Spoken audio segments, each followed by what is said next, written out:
Thank you for joining me. In this video, we're going to discuss a standard convention in English, which is known as reflexive pronouns. And reflexive pronouns in general are challenging for even native English speakers to know when and how to apply them in a sentence. And when I say native English speakers, I'm referring to people who have grown up in an environment where English is primarily the language spoken.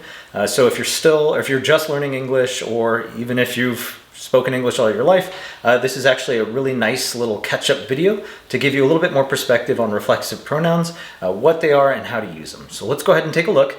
I'm going to scooch back to make room for what I hope to be a larger screen.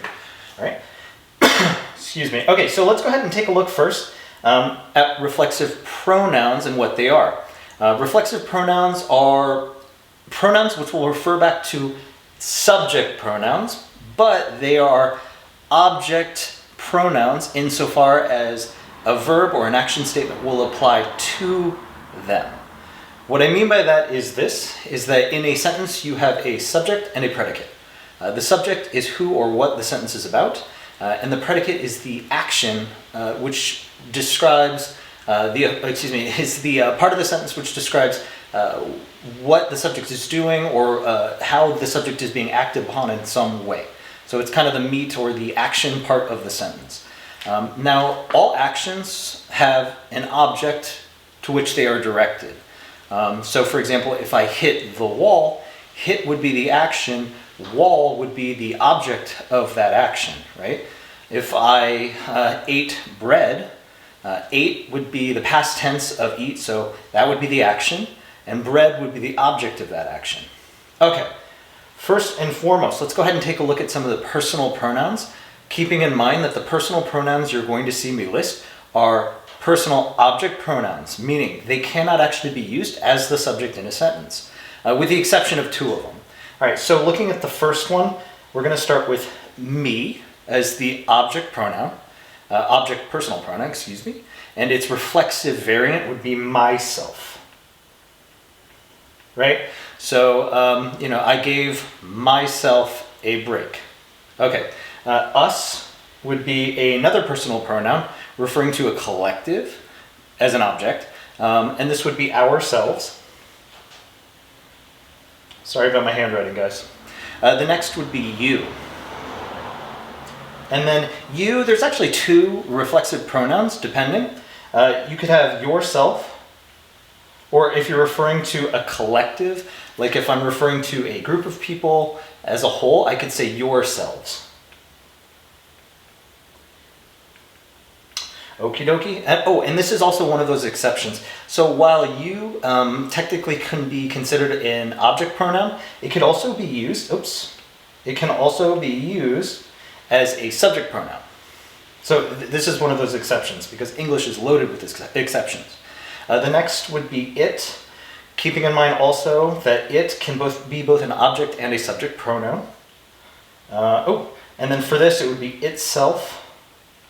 That would be its reflexive variant. The next one would be her. And of course we have herself. Again, forgive my handwriting. We have him, and then we have himself. And then I believe we also have them. And then you could say themselves, excuse me. Really bad handwriting today, huh? Okay, because them refers to a collective, so themselves would be a plurality. Okay, so let's go over a few case examples. Let me zoom, I'll leave it in frame. Hopefully you can still see. So when would we use a reflexive pronoun? You would use a reflexive pronoun when the subject and the object, in this case the object of the sentence, hopefully you can read this. Sentence. Whoops. Don't want to make that plural. Erase. Go to erase. Thank you. Sentence are the same. Okay. What do you mean by that? Well, let's go ahead and give an example, hopefully a more legible example. If I were to say, I gave myself a break. Period. Okay, well, I've got the subject pronoun, which is I, also a personal pronoun. And then I've got its reflexive version, which would be, in this case, myself, right? Well, you're thinking, well, me, myself. Yes, but I is the subject pronoun, not the object pronoun like me was. And I am referring to myself, which is reflexive in the sentence. And then you can also say Sarah saw herself in the mirror. Okay? So here you've got Sarah, this is our subject, and the action, which is our verb, is saw, and the object of that action is going to be the object reflexive pronoun, herself. So herself refers to Sarah. Okay? And there's a lot of other examples you can use as well. Just keep in mind that you would only use reflexive pronouns when the object of the sentence and the subject of the sentence are the same, and they agree with one another. Okay, hopefully this video was helpful, and it helped to provide a little bit more clarity as to what reflexive pronouns are and when and how to use them. All right, thank you so much. I appreciate you. Oh, let me go ahead and stop.